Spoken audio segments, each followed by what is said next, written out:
जी जी सलाम अलैकुम ईद मुबारक आज ईद मुबारक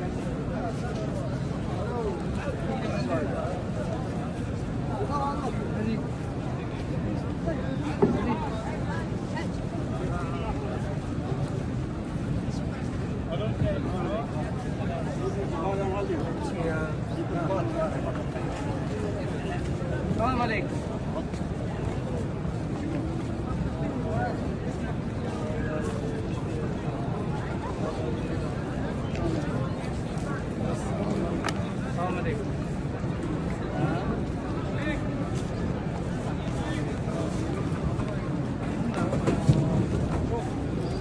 kita isle break करने सलाम अलैकुम सलाम अलैकुम सलाम अलैकुम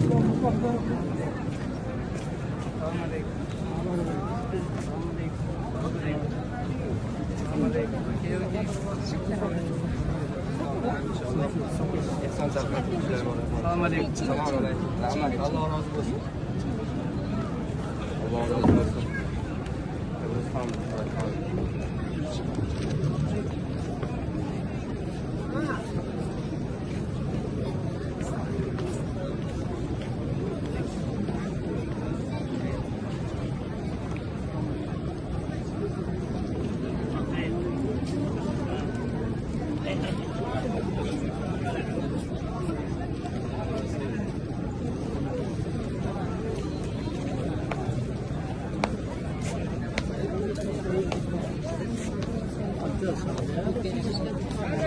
Adres koyarız.